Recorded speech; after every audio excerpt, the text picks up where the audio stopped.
Hey guys, it's your girl Victoria back to you with another review for Married at First Sight Season 17, Episode 6 called Cancun, Can't Touch This.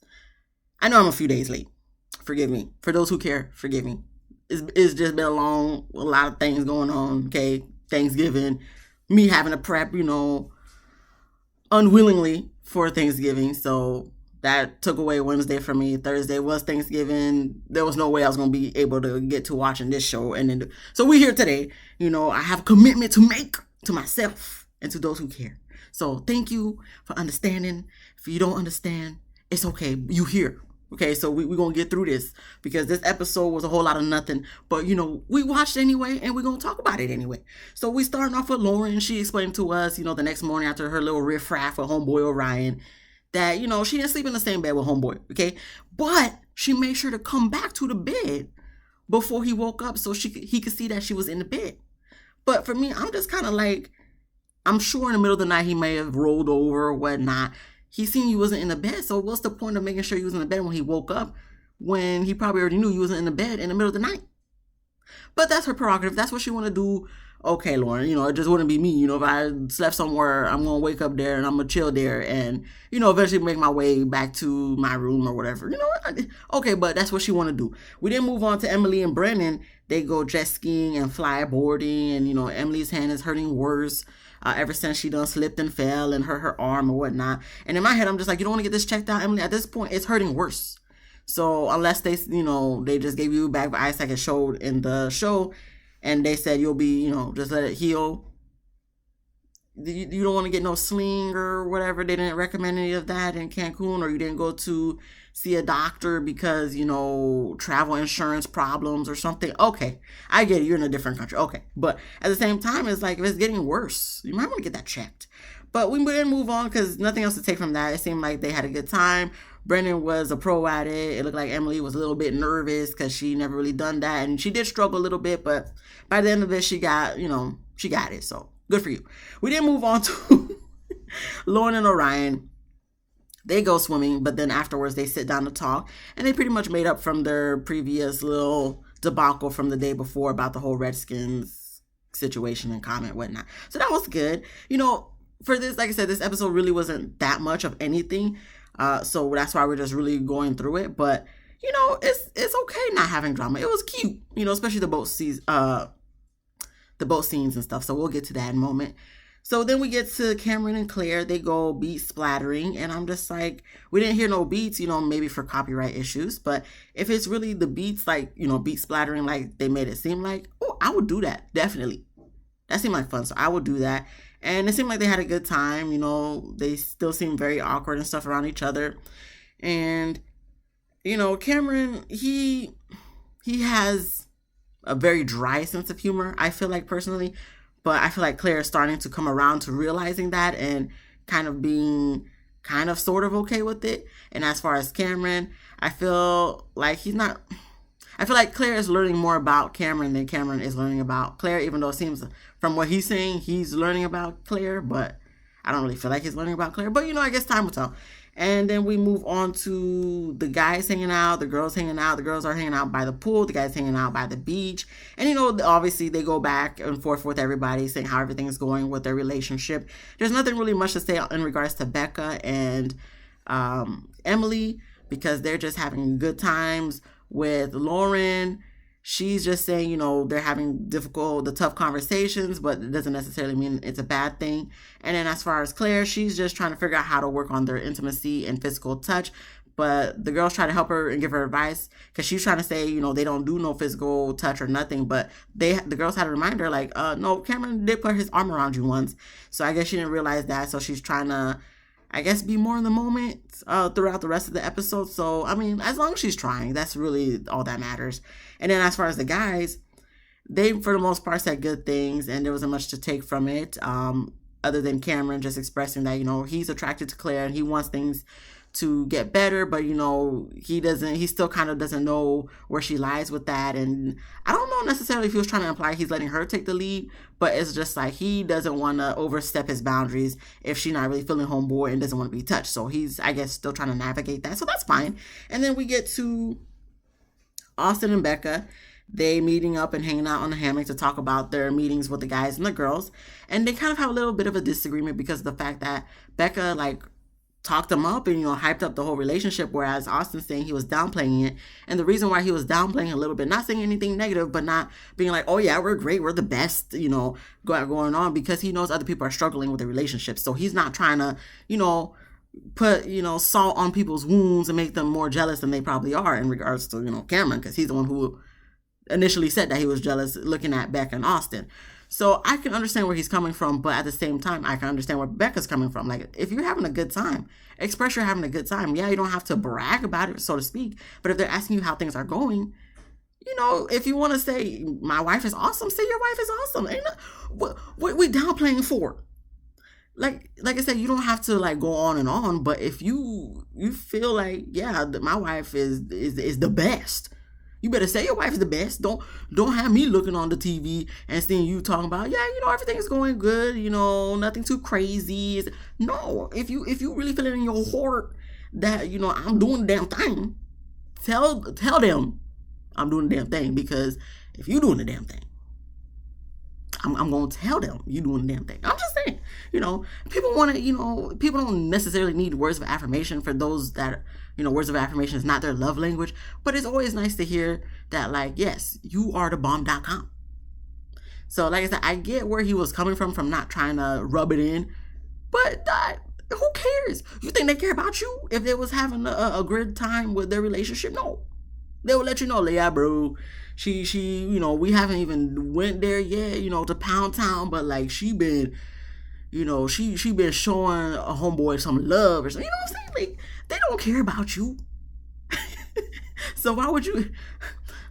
That's nice. That's very sweet of you, Austin, to think of others and, downplay your relationship. But, don't downplay your relationship no more. Because even Becca was like, why would you blow out your candle to light someone else's? Exactly. But yeah, they kind of have, it's not a major disagreement, but you could tell it was like one of their first serious conversations, I guess, so to speak. And that's it. That's all it takes. It looks like they didn't let it ruin their little hammock lay down sesh, but it was nice to have a serious conversation with Austin in his hat. So then we move on to Claire and Cameron. They sit down in the tub on the balcony. And, honestly, when it comes to Claire and Cameron, I be watching and I be listening, but, like, I don't be paying attention, He was saying some nice things. They had a nice, decent conversation because he admitted to her that she is better at communicating than he is. And he didn't realize that until being with her and whatnot. So she really appreciated that. And, that was nice. They had a nice little conversation. But, what you want to know what I was really paying attention to? The background. Even though it was like blurry because, they was focusing on the people and not really what was in the back. But for me, I was like, the background is beautiful. Immaculate. Like they have for the rooms, the tub is on the balcony. So it's like at nighttime, it's like with the lights of the, I guess, resort and stuff. I don't know, just the way the picture was framed, it just looked, it was nice. I'm like, listen, that would be nice views, sit in the little hot tub or whatever with your little boo thing and, just looking out into the other buildings with the lights and stuff. It was nice. It was nice. That's what I was really paying attention to. Not really their conversation, even though I was hearing what they were saying, but not enough to really comment more on what I commented on. So we're going to move on to everyone. They are about to go boating together, and so they're on the van on the way to the dock, whatever. And, Becca switches seats with Brennan so she can help Emily with her hair, because after the whole water jet skiing and the thing flying, water boarding, whatever thing, Emily's tracks in her hair got super matted. She got dreads. And so Becca did try to help her with it a little bit, and she did, her hair was still matted and dreadlocked. But it was in a better ponytail, I guess, so to speak. I wasn't really understanding how it was in a better ponytail. But, they said it was in a better ponytail. So I said, okay, cool. And it started to rain. So when they finally got to the dock, homeboy said, listen, y'all can't come on the dock because it's raining. So you're going to have to reschedule for tomorrow, whatever the case may be. So while they was waiting, before homeboy even came, everybody fell asleep.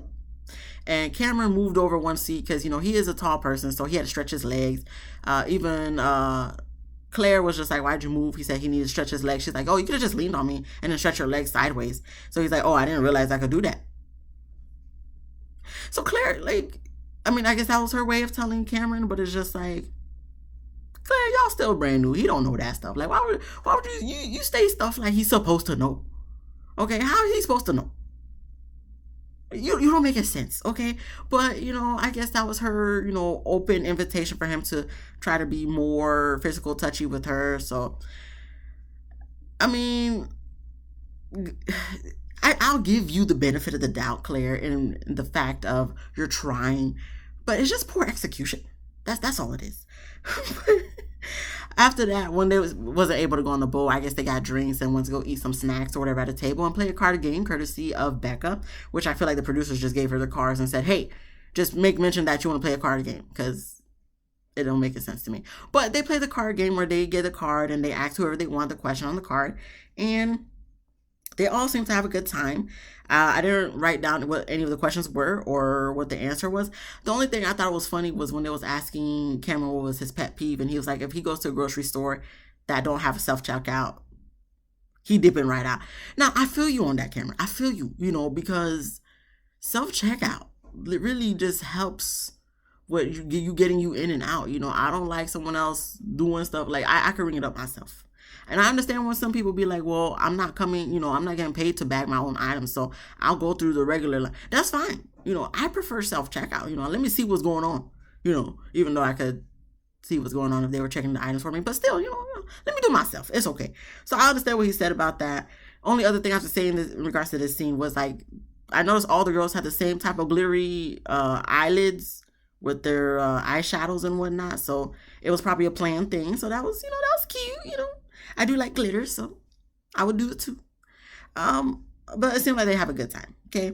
Then we get to Emily, her going or having a professional come to her to fix her hair. Of course, some of her hair going to come out. Was she thinking no hair was going to come out when your hair is matted and locked in with tracks? You thought you were just going to have all your hair intact? Girl, no. You should be lucky you still had hair.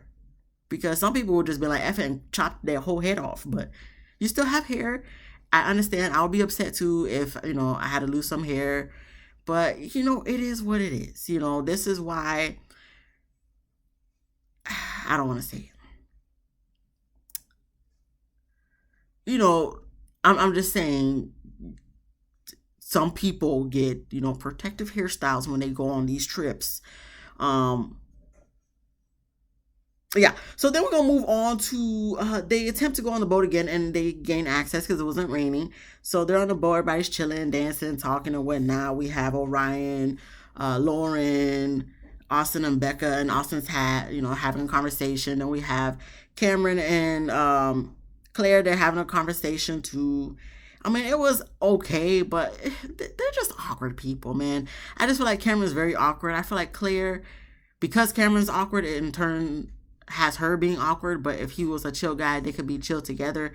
So I feel like she's just feeding off of his energy. But Cameron's just awkward, and I understand, kind of, sort of, but at the same time, it's like, just relax, bro. Just relax. And then with Emily and Brennan, he was just explaining to her that she was earning his trust and, coming into his close circle because he don't have a lot of friends. He has only a little certain amount of friends. So she's slowly gaining access. And she joked and she was like, oh, I thought that means I'm not in a circle yet. No. I just met you not even a week ago. No, you're not in a circle. The fact that he even said that within a week, I'm just like, you sure? I mean, some people fall in love real quick. That's nice. That's nice. But if I have a close circle, which I feel like I do, but you're not gonna be in a circle within a few days just because legally you're my husband, or in his case, Emily's legally his. No, he probably just said that to make her feel better. But she was just like, the fact that she's even saying, joking, like, oh, I'm not in there yet. Why would you be? I'm sorry. I'm just trying to be realistic in this aspect. Like, bro, it hasn't even been a week yet. So why would you be surprised you're not there yet? Would you expect him to be there on day one? Because that's unrealistic. But she was joking.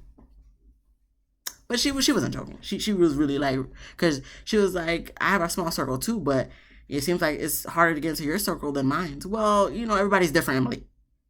Because if it was me, I wouldn't even tell you getting in my circle. I'll just be like, I'm liking this time we're having, and I'm hoping we can have better times and, grow together. I ain't gonna tell you in my circle. Anyway, but that's just me. So, but they all have a good time. And by the end of their little boat ride, everybody was snuggling with their boo thing. Even, Cameron had his arm around homegirl Claire. And we even seen earlier when they had the little luncheon or snack thing, she put her hand on his thigh. So, they're slowly getting into it. And, this is great progress for honeymoon phase. It's not like it's the last week of the whole experiment or whatever. So I'm just like, okay, cool. We getting somewhere, and it may take you slower than other people, but that's okay. Progress. They still awkward. I still personally, deep down in my heart, I don't feel like they're gonna make it. But we'll see what happens, So after they have a good time watching the sunset and making little jokey jokes about Bella matching with the sunset because of her pink hair and whatnot, and everybody kissing and, cuddling and whatnot, we then get to Lauren and Orion. I said, okay, this is gonna be the couple that always gets into an argument every episode about something. And not even on Lauren's part, man. Orion, bro, what's going on, dog? Like, you're just sensitive, my guy. But they have dinner, okay? So they talk about sex. All right, sex gets brought up, and to the point they talking to play for play about what would happen, how would Orion start. He would have to be the one who like kind of like initiates and does the foreplay and whatnot. He talking about he gonna start from the head to the toes. I said, okay, listen, ain't nothing wrong about talking about sex or play for play. I'm just like, for me watching it, I'm just like, so we really gonna have this conversation on national TV? I mean, I know the people want to hear this stuff, but for me, I'm just like, y'all bold, bro.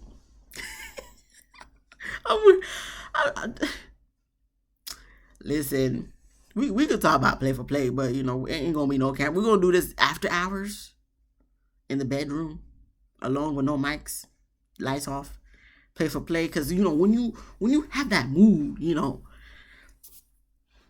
that's things usually happen after that. Because if this conversation was had behind closed doors with no mics, no camera people and stuff, lights off or maybe dimmed, you know what I'm saying, having to play for, I guarantee you 9 times out of 10, something's gonna happen. Now, because it happened here on camera in front of everybody during dinner, then the conversation moved on to something else, and then it made Orion say sex is off the table. But if you did it the way I just explained, y'all wouldn't even have gotten to that question, and y'all would have done it. I'm just saying that's what I think would have happened. But clearly they did things different here, okay? And after that, it in turn talks to about the last time. Oh, it went on to sex toys, and then the last time they had sex, Orion said it was like over a year ago, and then Lauren said it was like 2 months ago to be exact. So Orion was feeling uncomfortable about that. He admitted that he's uncomfortable, and it took sex off the table for him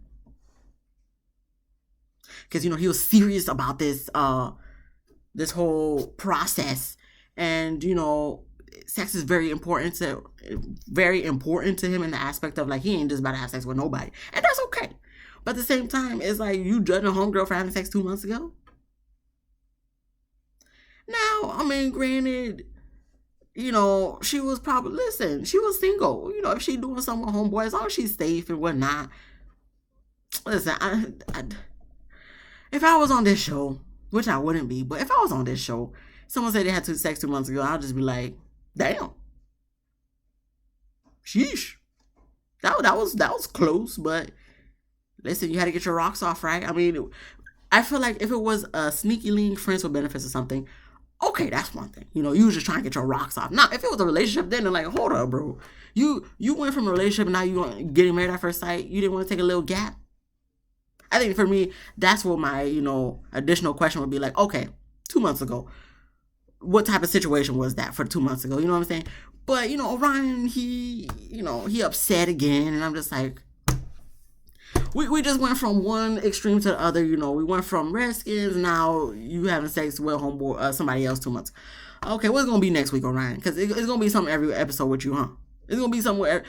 I'm not trying to downplay his feelings or nothing. I understand he feeling some type of way, but my gosh, man, it's just like we just got over one thing and now you upset about something else. Like y'all wasn't together, y'all didn't even know each other. Like, is it really that big of a deal?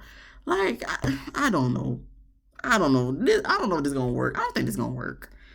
That's a red flag number two. You know what I'm saying? That's strike three and you're out. You're already on your last flag, and y'all not even finished with a honeymoon yet. But that's Lauren's husband. You know that ain't got nothing to do with me. But that was the end of the episode. That was the end of the episode. I don't know what to say to you, Lauren. Good luck to you. I guess Cameron and Claire, y'all could be awkward together. That's fine. Brendan and Emily. Okay. And then with Austin and Becca, y'all the only hope we have for this season. Oh, sorry. Austin, Becca, and Austin's hat. You know, y'all the only hope for us left. But that's it.